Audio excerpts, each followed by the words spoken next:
Estamos aquí en Bogotá, en la ciudad de Bogotá, en el Círculo Militar para Nosotros, que es donde llegan los oficiales de todas las fuerzas militares colombianas, aquí en la ciudad de Bogotá. Nuestro anfitrión, el coronel Carlos Martínez Caballero, un oficial del ejército, en estos momentos en honrosa situación de retiro, que hoy día es nuestro anfitrión aquí, en el Círculo Militar o en el club de los oficiales de las fuerzas militares colombianas.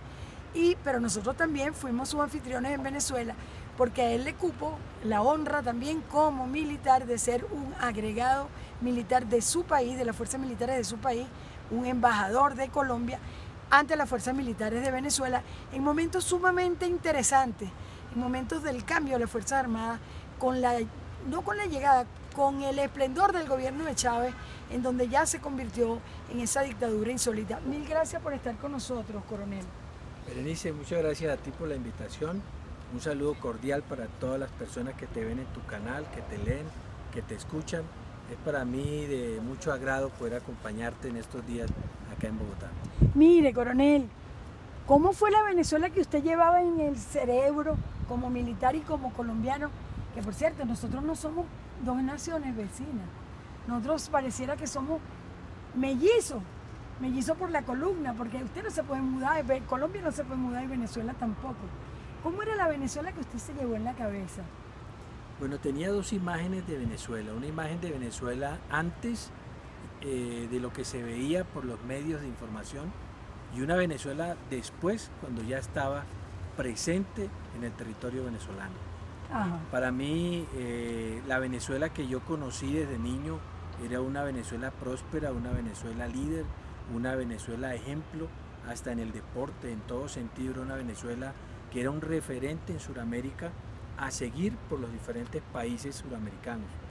Lamentablemente, cuando uno llega, encuentra una Venezuela pobre, una Venezuela desgastada desde el punto de vista político, desde el punto de vista económico, una Venezuela con unas fuerzas militares transbordadas ideológicamente, en un sentido de que podemos encontrar, fui testigo, por ejemplo, de ver fotografías inmensas del Che Guevara en comandos de comandante de batallón, ahí en el mismo Fuerte Tiuna, y donde las personas, en una alta cantidad de las fuerzas militares, la misma guardia, lideradas por el Ministerio de Defensa del Poder Popular, las enviaban a entrenarse con conceptos cubanos en masa, en grandes cantidades.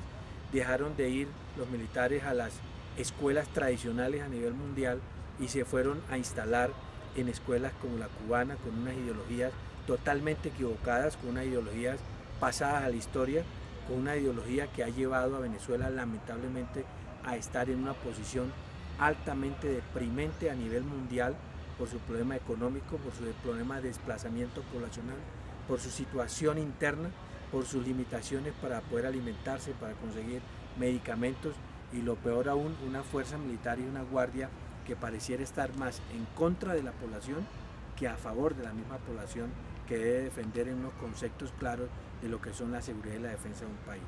Claro, porque parece que obviamente el rol que le daban a los militares en mi país, como se lo dan a ustedes, es la defensa del territorio patrio de la nación.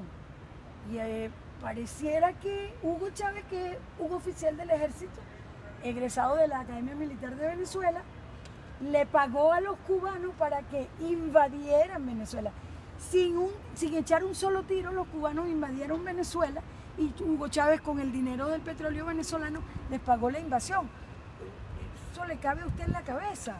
No, es una cosa que siempre le genera a uno una inmensa interrogante de decir por qué un tipo como Chávez, que tuvo en sus manos la bonanza económica, una excelente posición en Sudamérica y a nivel mundial, ¿por qué en vez de ayudar a su pueblo, lo que hizo fue ir en contra del pueblo? Supuestamente cambiar un sistema democrático a un sistema socialista, a un sistema casi comunista, a un sistema equivocado en toda la administración, y entonces no comprende uno como persona estar en un territorio, en un país muy hermoso, turístico, en un país excelente desde toda la órbita, como dices tú, hermano nuestro, arruinado hoy, llevado a la más mínima expresión, viendo una población mendigando en los diferentes países del mundo oportunidades laborales, opciones para comer, logrando unos recursos para poder enviar a sus casas y que puedan tener algo. Muy deprimente, muy lamentable que eso haya pasado, y no entiendo por qué el presidente Chávez se jugó una carta tan negativa en ir a tocar las puertas del gobierno cubano. Así que en vez de gozarse su estancia en Venezuela, el coronel del ejército colombiano Carlos Martínez Caballero sufrió esa estancia en Venezuela, ¿verdad? Lamentablemente sí, vimos una nación muy constreñida, una nación muy golpeada, una nación muy maltratada, una nación que al segundo día de yo llegar lo único que vi fue manifestaciones públicas, donde vi fue marchas, donde vi fue problemas, donde vi fue enfrentamientos entre la población y la misma guardia.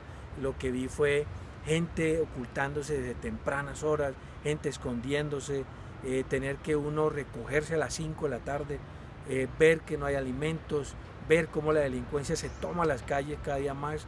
Entonces una restricción alta que uno dice, no, pues ¿dónde estamos? ¿A dónde vinimos? Si esta era la Venezuela pujante, la Venezuela ejemplo, la Venezuela líder, y es muy lamentable ver una nación en esa forma. Bueno, estamos ya finalizando la primera parte de esta entrevista con el coronel del ejército Carlos Martínez Caballero aquí en la ciudad de Bogotá. Ya regresamos, ya venimos otra vez.